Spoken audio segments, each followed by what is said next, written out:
لله وكفى وسلام على عباده الذين اصطفى أما بعد فأعوذ بالله من الشيطان الرجيم بسم الله الرحمن الرحيم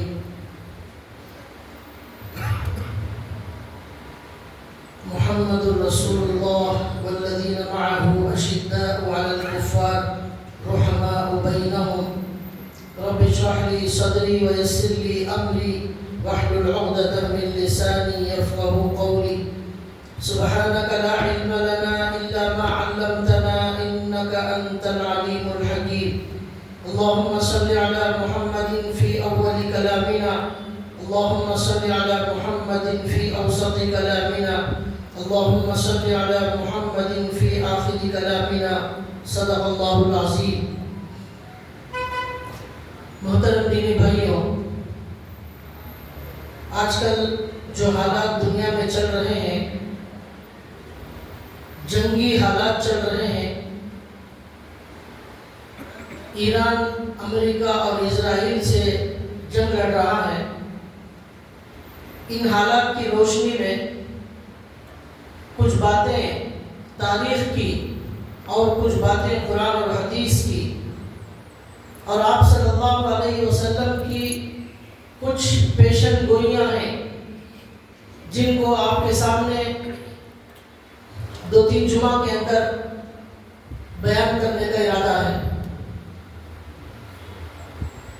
آج کے جمعہ میں سب سے پہلے اس بات پر روشنی ڈالی جائے گی کہ آج دنیا کے اندر ایران جو ملک ہے، جو تنے تنہا اس وقت دنیا کے سب سے بڑے دشمن امریکہ اور اسرائیل سے لڑ رہا ہے اور اس کا ساتھ دینے کے لیے بہت سارے ممالک موجود ہونے کے باوجود بھی ساتھ نہیں دے رہے ہیں، تو ان حالات میں یہ جو ایران ہے اس وقت، وہاں وہ کہتے ہیں کہ اسلامی حکومت اور اسلامی ملک ہے. آج کے ہم جمعہ میں صرف ایک بات ہم جانیں گے کہ یہ جو ایران ہے اس کی تاریخ کیا ہے، یہاں اسلام کیسے آیا، یہاں پہلے کون تھے، ہمارے نبی صلی اللہ علیہ وسلم کے زمانے میں ہمارے نبی نے ایران کے لیے کیا پیغام بھیجا، صحابہ کے زمانے میں کیا کارروائیاں ہوئی ایران میں، صحابہ اکرام رضوان اللہ تعالیٰ علیہ مجمعین کی بہت ساری قربانیاں اس ایران کو فتح کرنے کے اندر موجود ہیں. ہزاروں صحابہ اکرام نے شہادت نوش فرمائی ہے، اپنی جانوں کی قربانی دی ہے ایران کو فتح دلانے کے لیے اور ایران میں اسلام کو پھیلانے کے لیے. صحابہ اکرام کی ہزاروں قربانیوں کے بعد آج ایران کے اندر اسلامی حکومت والے اسلام کے دشمن سے لڑ رہے ہیں. اس کے پیچھے صحابہ اکرام کی بہت ساری قربانیاں ہیں، ایک تاریخ ہے. تو آج میں صرف آپ کو یہی بتاؤں گا کہ صحابہ اکرام کی قربانیاں ایران کو کامیابی دلانے میں کیسی تھی، کیا رول تھا صحابہ اکرام کا. ہمارے نبی صلی اللہ علیہ وسلم کے زمانے میں ہمارے نبی صلی اللہ علیہ وسلم کو معلوم ہوا کہ ایران جو ملک ہے وہ سپر پاور ملک ہے. اس زمانے میں 2 ملک سپر پاور تھے، ایک ایران ایک روم. ایران کے اندر جو لوگ تھے وہ سب کے سب آگ کی پوجا کرنے والے تھے، آگ کو خدا مانتے تھے، اسے فارس کہا جاتا تھا. ایک صحابی ایران سے ہمارے نبی کی خدمت میں آ کر مسلمان ہو گئے تھے، ان کا نام ہے حضرت سلمان فارسی رضی اللہ تعالیٰ. یہ فارسی جو ان کے ساتھ ہے سلمان فارسی، یہ فارس، ایران کو فارس کہتے ہیں، اسی سے فارسی ان کے نام کے ساتھ ہے. وہ ایران میں تھے حضرت سلمان فارسی، وہاں سب کے سب آگ کی پوجا کرنے والے تھے. تو حضرت سلمان فارسی کا جو خاندان تھا، جو والد تھے، وہ سب آگ کی پوجا کرتے تھے. لیکن حضرت سلمان فارسی کے دل میں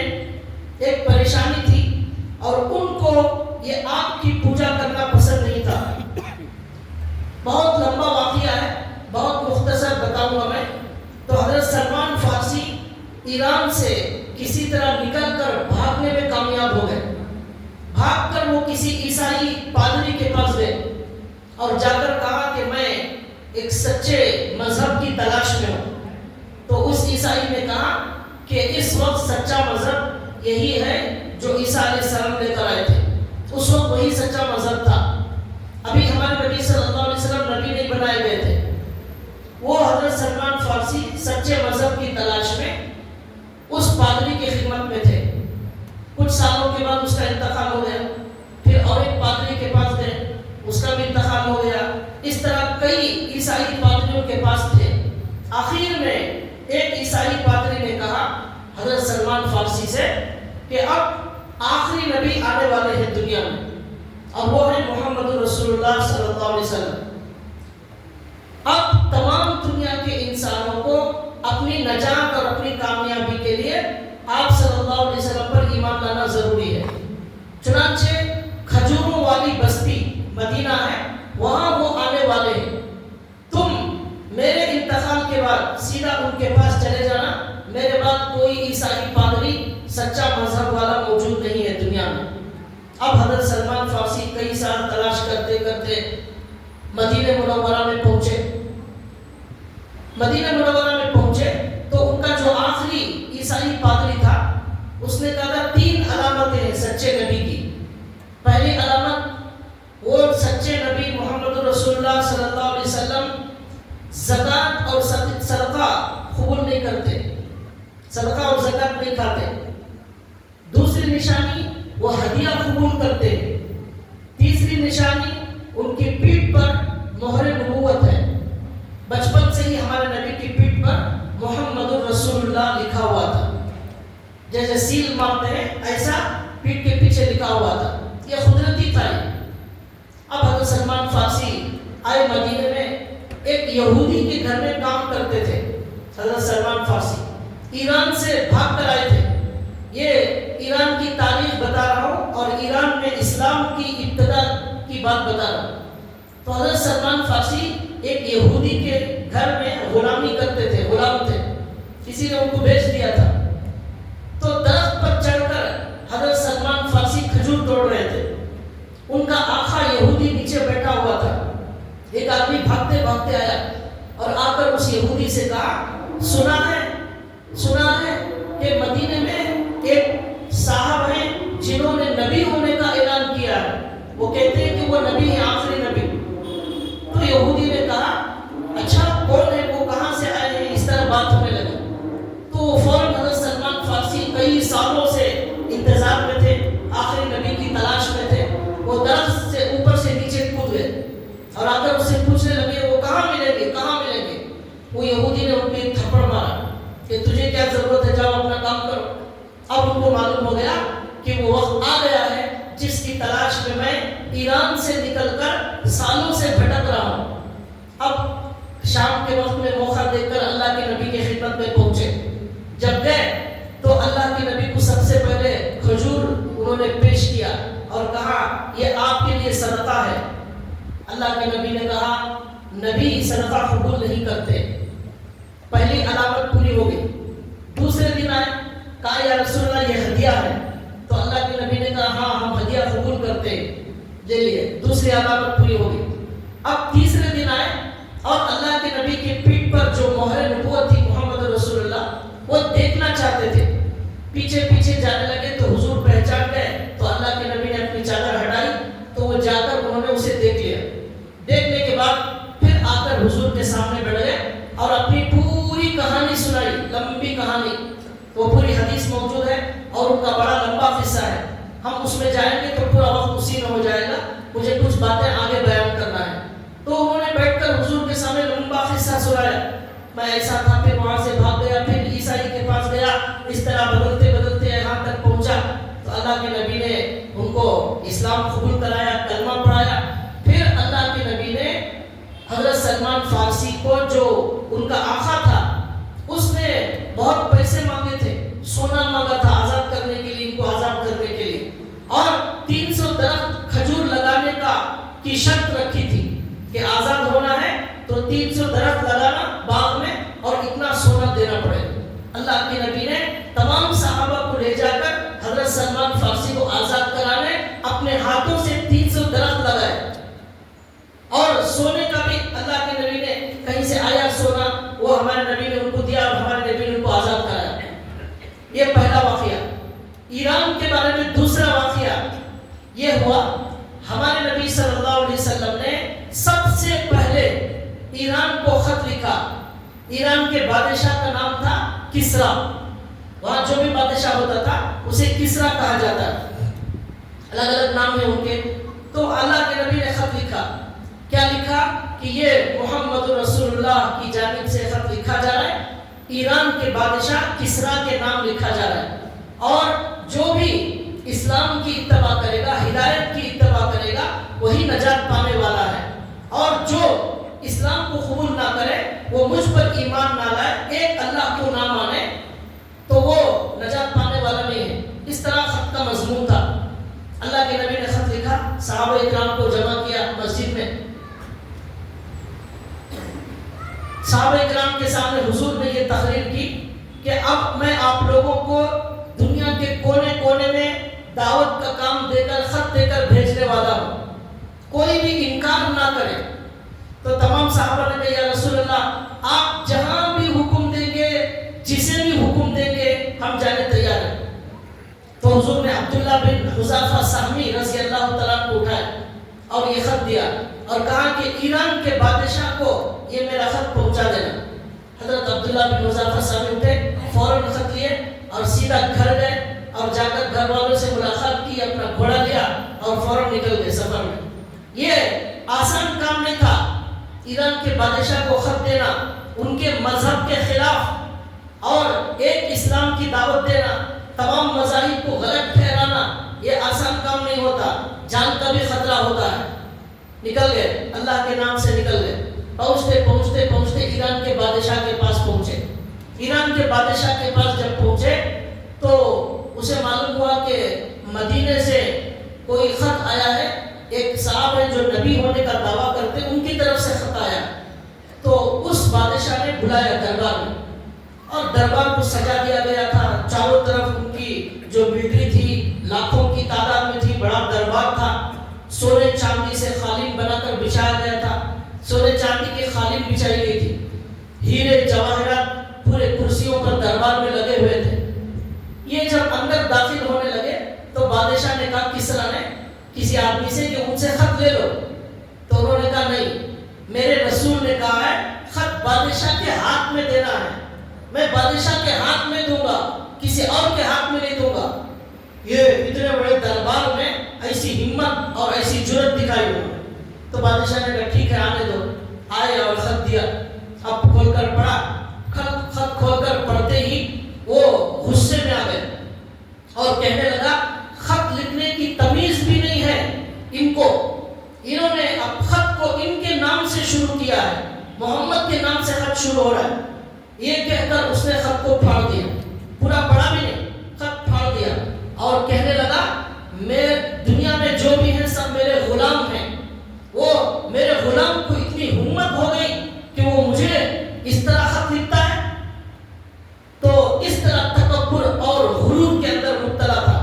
جیسے آج کل امریکہ کا ٹرمپ غرور اور تکبر میں مست ہو گیا ہے اور پوری دنیا سے اپنے آپ کو بڑا سمجھتا ہے، ایسا ہی غرور اس کے اندر موجود تھا. خط پڑھ دیا اور دربار سے نکلنے کا حکم دیا. فوراً وہ دربار سے نکل گئے. باہر گئے تو اب ان کو معلوم نہیں تھا کہ ان کے ساتھ کیا ہونے والا ہے. اب انہوں نے کہا اللہ تیرا لاکھ لاکھ شکر ہے، میرے نبی کا کام میں نے کر دیا. اب میری جان بھی چلی جائے گی تو کوئی پرواہ نہیں، نبی کا کام پورا ہو گیا. اب اس کے بعد وہاں سے نکل کر واپس جانے لگے. جب جانے لگے تو بادشاہ نے پھر ان کو بلانے بھیجا، لیکن وہ جا چکے تھے، نکل چکے تھے واپس. پھر اس ایران کے بادشاہ نے، اس کا ایک گورنر تھا یمن میں، یمن ایک علاقہ ہے، وہاں ایک گورنر تھا، اس کا نام تھا بازان. اسے خط لکھا ایران کے بادشاہ نے. کیا خط لکھا؟ مدینے میں جو نبی ہیں انہوں نے میرے ساتھ بدتمیزی کی ہے، مجھے خط لکھنے کی ہمت کی ہے، اس لیے فوراً 2 پہلوانوں کو بھیجو مدینے کو، وہاں سے نبی کو گرفتار کر کے ایران کے دربار میں حاضر کیا جائے. ارسٹ وارنٹ نبی کے خلاف. کس نے لکھا؟ ایران کے بادشاہ نے. اب یہ خط کہاں گیا؟ یمن گیا. یمن کا جو گورنر تھا بازار، اس نے خط دیکھا، فوراً 2 لوگوں کو بلایا، اچھے ہٹے کٹے پہلوانوں کو، اور ان کو مدینہ بھیج دیا. اور وہ سمجھا کہ یہ بڑے طاقت والے ہیں، یہ نبی کو اٹھا کر لے کر ایران پہنچا دیں گے. اسے معلوم نہیں تھا کہ نبی کے سامنے حضرت جبریل بھی اجازت لے کر آتے ہیں.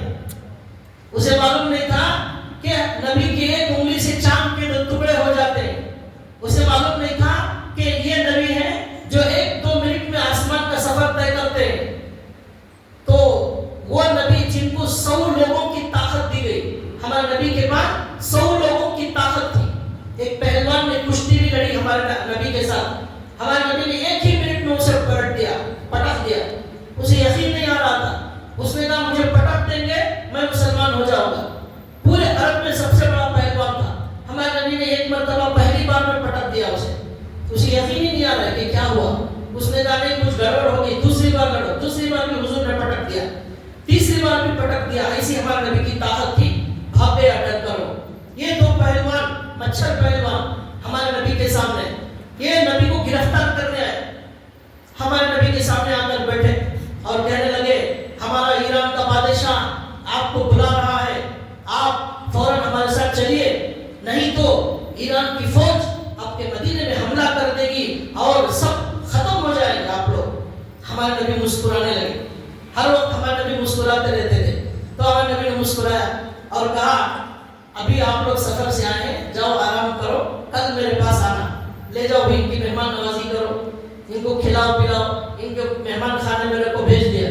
دوسرے دن آئے تو پھر انہوں نے وہی کہا کیا فیصلہ کیا آپ نے، ہمارے ساتھ چلیں گے؟ ایران کا آرڈر ہے، سپریم پاور کا آرڈر ہے.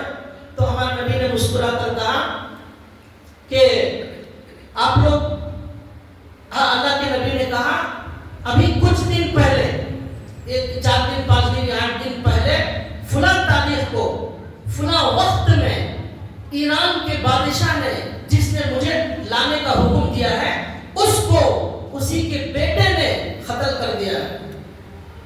ایران کے بادشاہ کے بیٹے نے خود بادشاہ کو اتنے دن پہلے، ابھی 4-5 دن پہلے، یہ جو کارروائی تمہاری آنے کی خط کی چل رہی ہے، اسی وقت انہی ایام میں فلاں وقت میں فلاں دن بادشاہ کو بیٹے نے قتل کر دیا. یہ سن کر دونوں ہکے بھگے رہ گئے. یہ کیسے ہو سکتا ہے اور آپ کو کس نے بتایا؟ تو ہمارے نبی نے کہا مجھے اللہ نے بتایا.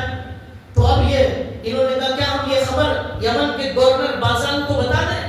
تو انہوں نے کہا بتا دو، اور یہ بھی کہو یمن کے گورنر بازان سے کہ وہ اگر اسلام لائے گا تو یمن کی پوری حکومت اس کے ہاتھ میں دے دی جائے گی. وہ مسلمان ہو جائے، یمن کی حکومت دے دی جائے گی. اب یہ دونوں فوراً بھاگتے یہاں سے نکل کر یمن پہنچے. یمن میں گورنر کو جا کر بتایا وہ نبی یہ خبر دے رہے ہیں کہ جس بادشاہ نے خط لکھا ہے اس کو اس کی بیٹے نے قتل کر دیا ہے. اب اس نے یمن کے گورنر نے کہا ان کو کیسے معلوم ہوا؟ اس زمانے میں گھوڑے سے سفر ہوتا تھا، لمبا سفر، کئی دن لگتے تھے. یہ خبر ہمارے پاس نہیں آئی ہے، ان کے پاس کیسے چلے گئی؟ تو اب اس نے کہا اگر یہ خبر سچی ہے تو وہ نبی سچے ہیں. اگر یہ خبر سچی ہے وہ نبی سچے ہیں، یہ خبر جھوٹی ہے تو وہ نبی جھوٹے ہیں. تو اب اس نے انتظار کیا. 1-2 دن کے بعد وہاں سے ایران سے خط آیا. اس میں لکھا تھا اس بادشاہ کا بیٹا کہ میں بادشاہ کا بیٹا خط لکھ رہا ہوں، میں نے میرے باپ کو فلاں وقت فلاں دن قتل کر دیا ہے. وہی وقت وہی ٹائم تھا جو ہمارے نبی نے کہا تھا. اس میں ٹائم بھی مس نہیں ہوا، تاریخ بھی غلط نہیں تھی. اب اس نے کہا میں نے میرے باپ کو قتل کر دیا، آج سے میں بادشاہ ہوں. سب یمن میں میرے لیے اعلان کر دیا جائے، سب مجھے بادشاہ تسلیم کر لیں. اس نے خط کو پھاڑ کر پھینکا اور سب سے پہلے کلمہ پڑھ کر مسلمان ہو گئے. اور پورے یمن کے اندر لوگ جو ہے ہزاروں کی تعداد میں مسلمان ہو گئے. اس نے سب کے سامنے اعلان کر دیا یہ سچے نبی ہیں. اس کی دلیل یہ ہے کہ ہمارے بادشاہ کو قتل کرنے کا واقعہ سب سے پہلے ہم نبی کو معلوم ہو گیا. کسی نے ان کو خبر نہیں دی، کوئی انسان جان نہیں سکتا. ہمارے پاس بھی خبر نہیں آئی، ان کے پاس خبر چلی گئی. واقعی اللہ ہی ان کو یہ خبر پہنچانے والا ہے. یہ کہہ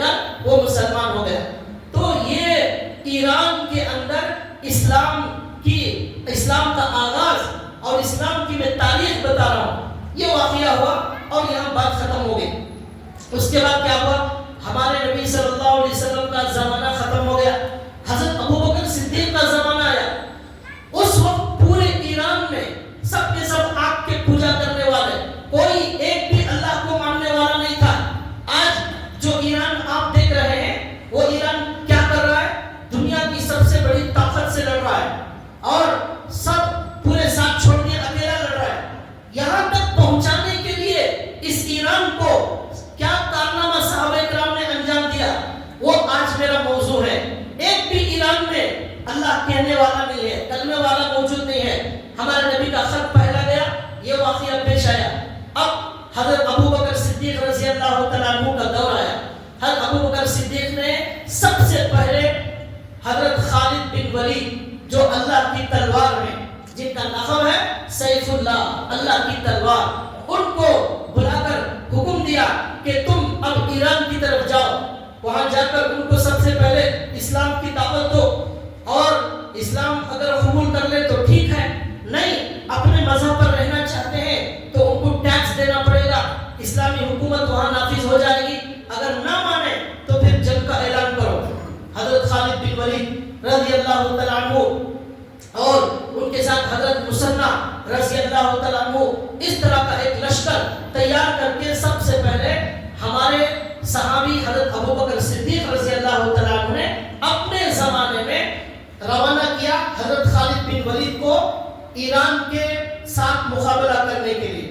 حضرت خالد بن ولید مسلمانوں کا ایک لشکر لے کر وہاں سے روانہ ہوئے، اور روانہ ہونے کے بعد حضرت خالد بن ولید گئے اور جا کر وہاں کا جو بادشاہ تھا، جو کمانڈر تھا، اس سے بات کی.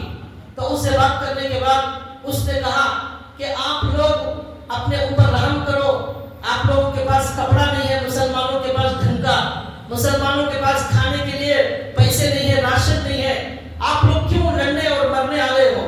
جاؤ ہم آپ لوگوں کو کچھ کپڑا دے دیں گے، کچھ راشن دے دیں گے، کھا پی کر اپنی زندگی گزارو.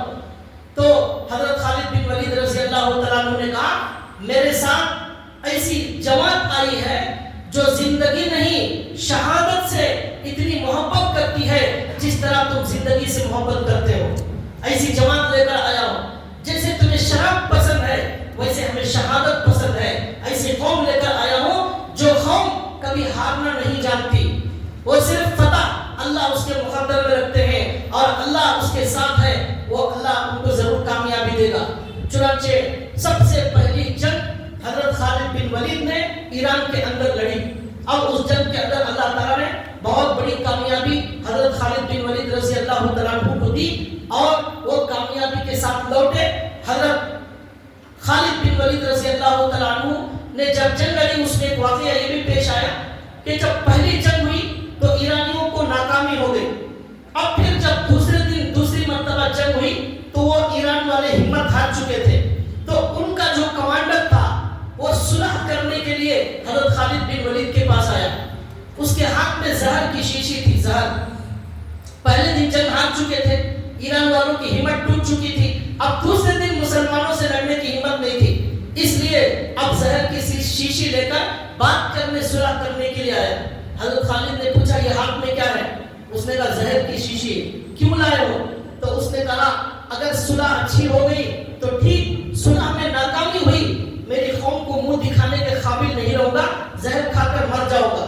حضرت خالد بن ولید نے اس کے ہاتھ سے وہ زہر کی شیشی لی اور کہا جب تک موت اللہ نے ہماری نہ لکھی ہو نہ زہر مار سکتا ہے نہ تلوار مار سکتی ہے. وہ زہر لیا، بوتل کھولا اور خالد بن ولید نے پورا زہر پی لیا اور پینے سے پہلے دعا پڑھی بسم اللہ الذی لا یضر مع اسمہ شیء فی الارض ولا فی السماء. اس اللہ کے نام سے پیتا ہوں جس اللہ کے نام کے ساتھ زمین آسمان کی کوئی چیز نقصان نہیں پہنچا سکتی. زہر پی لیا، کچھ بھی اثر نہیں ہوا. اب وہ دیکھ کر دنگ رہ گیا، یہ کیسے لوگ ہیں، کیسی عجیب قوم ہے. اس نے کہا آپ جیسے لوگ دنیا کے کسی کونے میں بھی جائیں گے کامیابی صرف آپ کو ملے گی.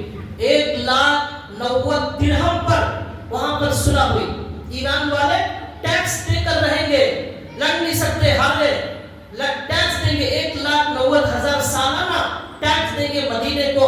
اس طرح صلح ہوئی. وہاں ایران خالد بن ولید رضی اللہ تعالیٰ عنہ نے بہت سارے مسلمانوں کی ایک فوج وہاں پر چھوڑی اور یہ معاہدہ طے کر کے وہاں سے واپس چلے آئے مدینہ. اس وقت حضرت ابو بکر صدیق رضی اللہ تعالیٰ عنہ نے فرمایا خالد بن ولید کے بارے میں، خالد بن ولید وہ ہستی ہے کہ کسی دنیا کی کوئی ماں نے ایسا بیٹا نہیں جنا ہے، دنیا کی کوئی ماں نے ایسا بیٹا نہیں جنا ہے جیسا خالد بن ولید ہے. یہ اکیلا جہاں جاتا ہے ایران فتح ہو جاتا ہے، شام فتح ہو جاتا ہے، عراق فتح ہو جاتا ہے. اس کے بعد یہ واقعہ ہوا. اب پورا ایران فتح نہیں ہوا تھا، کچھ حصہ ایران کا فتح ہو گیا تھا، لیکن اس کے بعد حضرت ابو بکر رضی اللہ تعالیٰ عنہ کا زمانہ جب ختم ہونے لگا، حضرت ابو بکر رضی اللہ تعالیٰ عنہ کا آخری دن تھا. آخری دن حضرت عمر رضی اللہ تعالیٰ عنہ کو حضرت ابو بکر نے بلایا اور بلا کر کہا کہ حضرت خالد بن ولید نے ایران پر فتح کی تھی لیکن وہ کام مکمل نہیں ہوا تھا، مکمل فتح نہیں ہوئی ہے، تو اس لیے تم بغیر کسی تاخیر کے آج شاید میرا انتقال ہو جائے، انتقال ہونے کے بعد بغیر کسی تاخیر کے تم فوراً کل ہی ایک فوج روانہ کرو ایران کو لڑنے کے لیے، اور وہاں جو کام باقی رہ گیا ہے وہ پورا ایران مکمل فتح کرے، ورنہ وہ ایران کے لوگ پھر طاقتور ہو جائیں گے اور پھر وہ اسلام کو مٹانے کی کوشش کریں. چنانچہ حضرت ابو بکر کا انتقال ہو گیا اسی دن. اب حضرت عمر رضی اللہ تعالیٰ عنہ کا دور آیا. یہ ایران میں اسلام کی تاریخ بتا رہا ہوں، ذہن میں رکھیے. اور آپ کو معلوم ہوگا کہ جس وقت ایک بھی کلمے والا موجود نہیں تھا، آج پورا ایران جو ہے وہ اسلام کے دشمنوں سے مقابلہ کر رہا ہے. تو اس کے پیچھے کی صحابہ کی تاریخ جانیے اور صحابہ کی عظمت دل میں بٹھائیے. کیا عجیب و غریب داستان ہے. حضرت ابو بکر نے کہا آج میرا انتقال ہو رہا ہے، میرا جنازے کے فکر میں اور اس کی وجہ سے تاخیر مت کرنا، فوراً لشکر روانہ کرنا. حضرت عمر رضی اللہ تعالیٰ عنہ نے دیکھا حضرت ابو بکر انتقال ہو گیا. دوسرے دن ہی فوراً حضرت عمر رضی اللہ تعالیٰ عنہ نے مسجد میں اعلان کیا، اور ایک تابعی تھے ابو عبید ثقفی، ان کے ماتحتی میں ایک جوان تقریباً 9000 کا لشکر مسلمانوں کا ایران کے خلاف لڑنے کے لیے بھیجا. جب ایران کے لیے لڑنے کے لیے یہ لشکر 9000 کا گیا تو اس میں کیا ہوا، ایک بیچ میں سمندر ہے، آج بھی آپ نقشے میں دیکھیں گے وہاں سمندر ہے. تو ایران کی جو فوج وہاں پر تھی تو اس نے کہا سمندر پار کر کے آپ آ جاؤ یا ہم آ جائیں گے. تو ابو عبید ثقفی نے کہا کہ ہم خود سمندر پار کر کے آ جائیں گے تاکہ دشمن کو معلوم ہو کہ ہم ڈرنے والے نہیں ہیں، ہم ہمت والے ہیں. خود سمندر پار کر کے ادھر چلے گئے. جب ادھر چلے گئے تو وہاں انہوں نے دیکھا کہ وہ لوگ ہاتھی لے کر آئے ہیں، بڑے بڑے ہاتھی ایران والے. اب وہ یہ عرب کے جو لوگ گئے تھے وہ گھوڑے لے کر گئے تھے. اب یہ گھوڑے ہاتھیوں کو دیکھے نہیں ہیں، زندگی میں پہلی بار ہاتھیوں کو گھوڑے دیکھ رہے ہیں. تو اب یہ گھوڑے پریشان ہو گئے کہ یہ کون سی قوم آ گئی ہے. یہ دیکھ کر مسلمانوں کے گھوڑے بھٹکنے لگے اور آگے بڑھنے سے ڈرنے لگے اور پیچھے بھاگنے لگے. اس طرح اس پہلی جنگ میں مسلمانوں کو ناکامی ہو گئی اور پیچھے اب مسلمان سمندر پار کر کے گئے تھے، اب واپس آنا چاہتے ہیں تو پیچھے سمندر ہے، پار نہیں کر سکتے. اور ایک پل بنایا گیا تھا، لکڑی کا پل، اسے بھی کسی نے توڑ دیا اور کہا کہ ہم واپس نہیں جائیں گے، یا تو شہادت ہوگی یا ایران فتح ہوگا. اب وہ پل بھی نہیں ہے بھاگنے کے لیے. اب یہ گھوڑے ان ہاتھیوں کو دیکھ کر ڈرنے لگے. اس طرح وہ ایرانی فوج بہت زیادہ تھی، انہوں نے ان پر حملہ کرنا شروع کر دیا. اس طرح سب سے پہلے ایران میں شہادت دینے والے 3000 مسلمان، اس میں بہت سارے صحابہ بھی تھے اور صحابہ کے بعد والے بھی مسلمان تھے. 3000 مسلمان شہید ہو گئے اور بہت سارے سمندر میں ڈوب کر پیچھے بھاگنے کے لیے سمندر میں گر کر مر گئے اور بہت سارے شہید ہو گئے. اور 2000 مسلمان ادھر ادھر بھاگ گئے اور 4000 مسلمان وہاں سے واپس آئے. حضرت عمر رضی اللہ تعالیٰ عنہ کی خدمت میں اور بتایا کہ اس طرح ہو. اب حضرت عمر رضی اللہ تعالیٰ عنہ نے یہ اعلان کیا کہ اب میں ایسی فوج ایران کے لیے بھیجنے والا ہوں جو ان کے ساتھ آخری جنگ لڑنے والی ہے. اب وہ ایسی جنگ ہوگی، اس کے بعد ایران کا محل، ایران کی کرسی اور ایران کا پورا خزانہ وہ اسلام کے جو ہے دامن میں آ جائے گا. اب وہ ایسی فوج ہوگی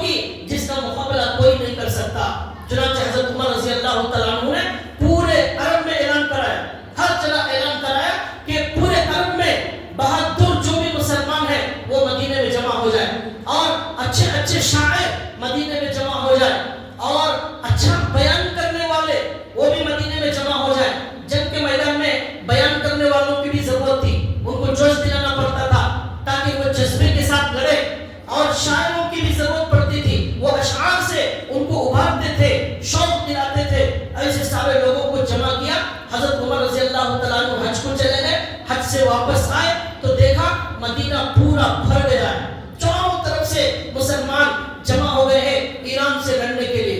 30,000 کی فوج, 30,000 کی فوج, ہمارے 3,000 لوگوں کو ایران کے لوگوں نے شہید کیا تھا. پورا کفر کا اڈا تھا ایران. تو اب حضرت عمر نے کہا 30,000 کی فوج اب روانہ ہوگی اور سب سے بڑے بہادر جو لوگ ہوں گے وہ یہ ہوں گے. لیکن فلسطین اور شام کا جو علاقہ ہے وہاں حضرت خالد بن ولید رضی اللہ تعالیٰ عنہ لڑ رہے تھے, ان کو بلا نہیں سکتے تھے, اور ابھی بیت المقدس فتح ہونے والا تھا فلسطین کے اندر, اس لیے حضرت خالد بن ولید وہاں لڑ رہے تھے. حضرت عمر کے ہاتھوں بیت المقدس کی چابی ملنے والی تھی, اس لیے خالد بن ولید کو نہیں بلایا.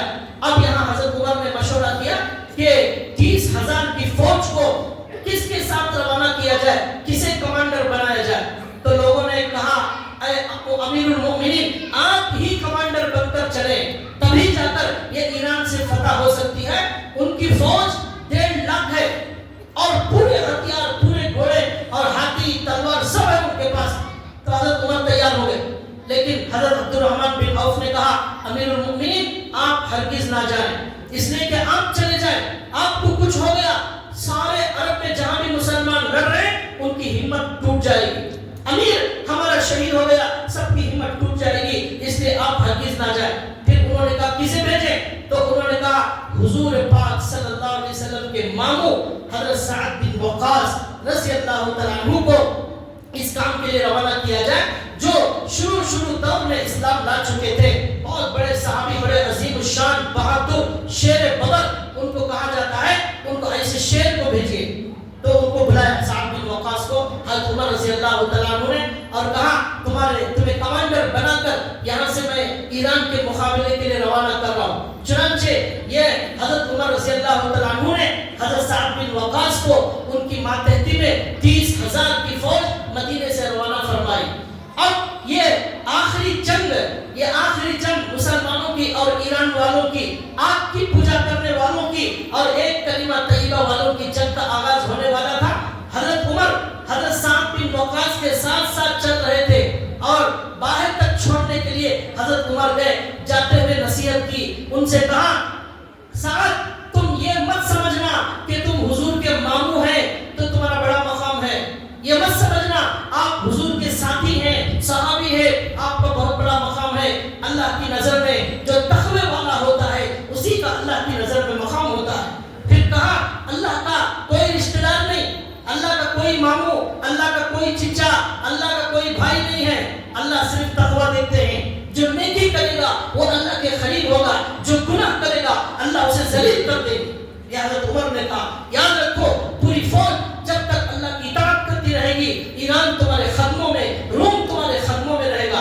اگر نافرمانی ہوگی پھر اللہ تمہیں ذلیل کرے گا, تمہیں کوئی بچا نہیں سکتا. اس طرح نصیحتوں کے ساتھ حضرت عمر رضی اللہ تعالیٰ عنہ نے اس فوج کو یہاں سے روانہ فرمایا. اب یہ فوج 30,000 کا لشکر لے کر ایران پہنچی. اب ایران پہنچی تو وہاں کے بادشاہ کو معلوم ہوا مسلمان پہلے شکست کھا چکے تھے, 3,000 لوگوں کو ہم نے مار دیا, اب پھر یہ 30,000 لے کر آ گئے. تو اب انہوں نے ان کا جو سب سے بڑا کمانڈر تھا اس کا نام تھا رستم. اس کو کہا کہ تو جا کر ان عرب کے لوگوں سے مقابلہ کر. تو وہ رستم تیار ہو گیا. اس نے 1,20,000 کی فوج ایران والوں کی, سب کے سب آگ کے پجاری, اللہ کو نہ ماننے والے, ایسے لوگوں کی فوج لے کر پورے ایران سے جمع کر کے پوری طاقت اور ہتھیاروں کے ساتھ وہ مسلمانوں کے ساتھ لڑنے کے لیے آیا.